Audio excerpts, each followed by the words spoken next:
दोस्तों अभी आप जो देख रहे हैं एक केसरिया स्तूप है, पूर्वी चंपारण में पड़ता है और एक ऐसा स्तूप है दोस्तों इतिहास के पन्नों में जिसे समझ लीजिए कि उजागर करने पर लोगों को तकलीफ़ें होने लगती है। ये जो आप देख रहे हैं केसरिया स्तूप, इसका इतिहास में पहले कुमारगढ़ नाम था, आज केसरिया स्तूप के नाम से जाना जाता है। और उस समय की बात है जब सिद्धार्थ महात्मा बुद्ध को उनका महापरिनिर्वाण प्राप्त हुआ था, उसी समय उनके अवशेषों को 8 भागों में बांटा गया। और उस समय उस शासनकाल के दौरान बिंबिसार, हर्यक वंश का संस्थापक बिंबिसार का पुत्र जो था अजातशत्रु, उसी के शासनकाल में क्या हुआ था कि यहाँ पर इसका नींव रखा गया। उसने सोचा कि जो महात्मा बुद्ध थे और उन्होंने जो उपदेश दिया है उसका विस्तार किया जाए स्तूप के जरिए। तो पहली बार इसका नींव अजातशत्रु ने रखा। और उसके बाद सम्राट अशोक के शासनकाल में, सम्राट अशोक का जो शासनकाल है 265 ईसा पूर्व से लेकर 238 ईसा पूर्व लगभग, तो उसके बीच सम्राट अशोक ने इस स्तूप को क्या किया, मजबूती प्रदान किया ईंटों से। फिर आएंगे आप गुप्ता पीरियड में, गुप्ता काल में, तो कुमारगुप्त प्रथम जिसने नालंदा विश्वविद्यालय का नींव बनाया, जो इतिहास में बहुत फेमस था प्राचीन इतिहास में, तो उसने क्या किया, कुमारगुप्त प्रथम ने इसको ऊंचाई दिया, लंबाई इसका बढ़ाया। और 1800 समझ लीजिए 61 में कनिंघम जो थे, ठीक है, और इसकी पहली बार खुदाई करवाया था। खुदाई कराने के बाद क्या किया, इसको मिट्टी से फिर ढक दिया और छोड़ दिया। फिर 1931 में आइए दोस्तों, 1931 में फिर क्या हुआ, इसका खुदाई वगैरह स्टार्टिंग होता है।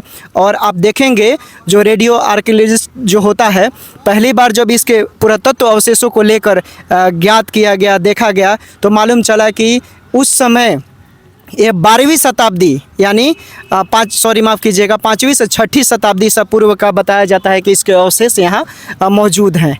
तो कई ऐसी चीज़ें ऐसा बताया जाता है कि इसका जो अभी जो दिखाई दे रहा है, इसमें गुप्ता पीरियड यानी कुमार गुप्त के शासनकाल के दौरान इसमें 4 किलोमीटर अंदर तक नगर बसा हुआ है, दबा हुआ है।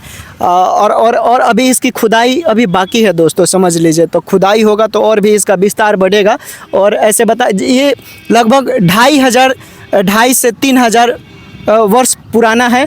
और 50-60 पहले देखिए बगल में अतिक्रमण, ऐसे ही अतिक्रमण है इस पर, और बगल में एक मंदिर भी इस पर बना दिया गया है। लेकिन मंदिर जो है वो 50-60 साल पहले का पुराना है। लेकिन ये जो स्तूप है दोस्तों, इतिहास बता रहा है कि ये 2,500 से 3,000 पहले उस ज़माने में, समझिए अजातशत्रु गौतम बुद्ध को जब महापरिनिर्वाण को प्राप्त हुए थे समय, और अजातशत्रु ने इसका नींव रखा था। तो ये सब चीज़ें हैं, आप आकर देख सकते हैं और जान सकते हैं। भारतीय इतिहास में कई तरह के जो आप देखेंगे सोशलिस्ट हिस्टोरियन हो गए, उसको तोड़ मरोड़ कर इतिहास में दबाया गया है कई ऐसी चीज़ों को।